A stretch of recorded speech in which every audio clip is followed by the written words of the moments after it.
Hi, today we're going to talk about troubleshooting a leaf blower.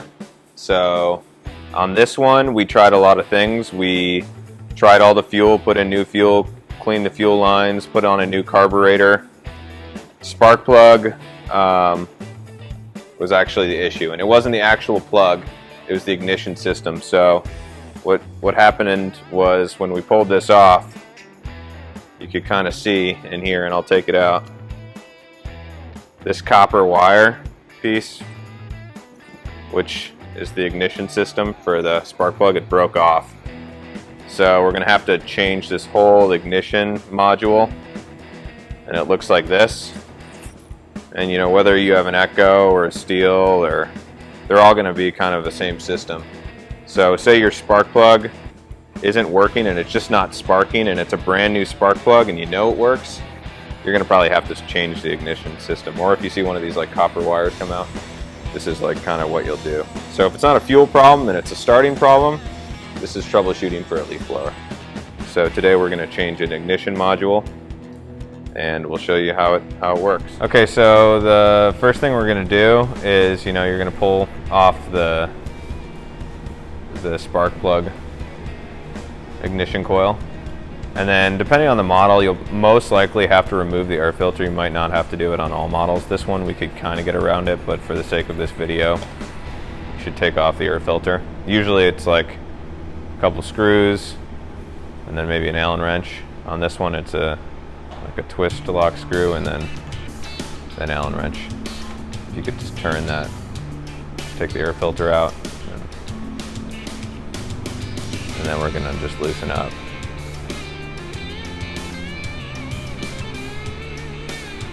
The back housing to the air filter so that we can get this ignition coil off.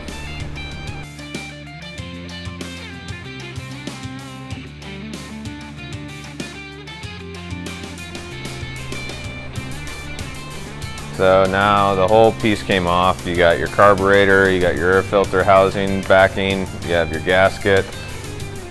But that's basically going to give you access. You can keep that on with the fuel lines attached. That's going to give you access to this long ignition coil, which is what we're trying to replace, the whole starting system, which goes into the engine. So we're just loosening up the plastic housing to get this ignition coil out. You could turn the whole housing to see where it's in the back.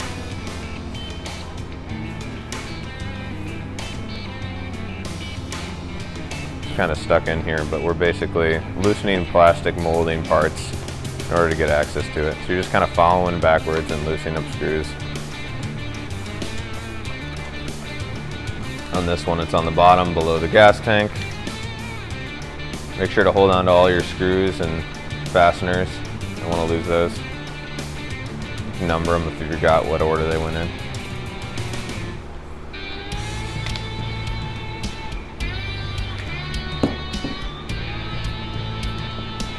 So here we go. Once you remove the gas tank and the air filter and all the other fuel system lines, you can kind of see direct access to where the ignition module goes. So it kind of just wraps around from the spark plug and then goes right into the engine. So we're going to remove this cover.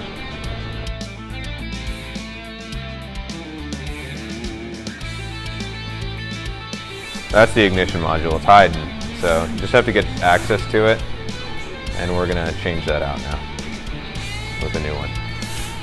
So the first thing we're gonna do is you're gonna unplug the power system. It's sometimes a little bit tricky, but it'll come out. You got a positive and negative wire, so just unplugging them.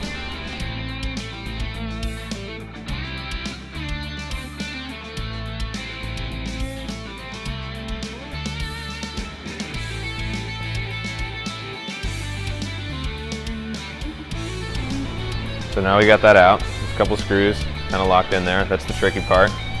And then we're just going to put the new module right back where the old one was. You can buy these online, eBay. It has a lot of parts for engines, stens, depending on your model. Go to the manufacturer. It's going to save you a lot of time rather than go into, I mean, I'm not saying you shouldn't go to a mechanic. It could be a little difficult, but You might have to wait a few weeks, and this is, you know, even for someone who doesn't really know what they're doing, this is probably like an hour's work, rather than waiting a few weeks to get your equipment going.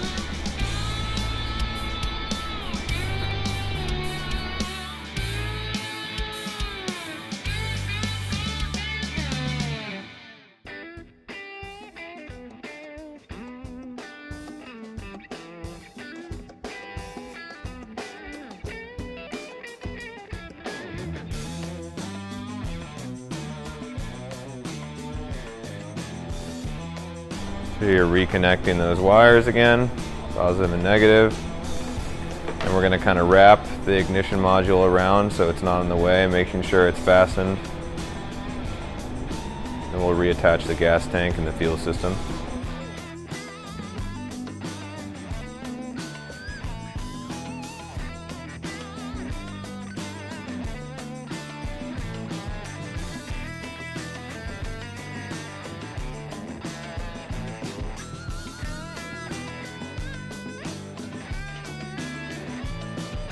So this is not all the same for all blowers, but it's the same concept. The Craftsman blowers, the Husqvarna blowers, they're going to be really similar.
Alright, we got that air filter cover backing on, air filter, and air filter cover.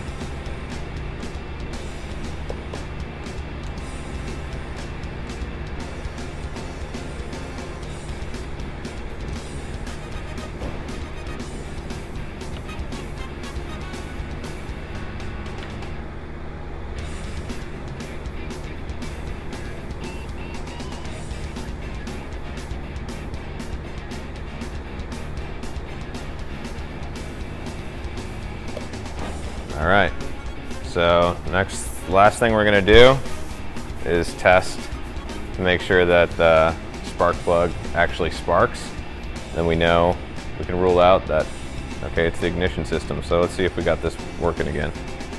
I pulled the spark plug, keep it attached to the ignition coil on top, and we're just gonna like pull the recoil starter while touching the end of the spark plug to like a wrench. Make sure you don't like shock yourself. So I'm gonna just hold the rubber part of the ignition coil. So that's all we're gonna do, but we're gonna touch it to some metal. If you wanna grab some metal. Yeah. So actually you should be able to see a little spark or hear it. And it's working. I can hear it. If you can't see it, you can hear it. And this one's good. So ignition coil is properly installed and fuel's good, so this thing should get working. Thanks for watching.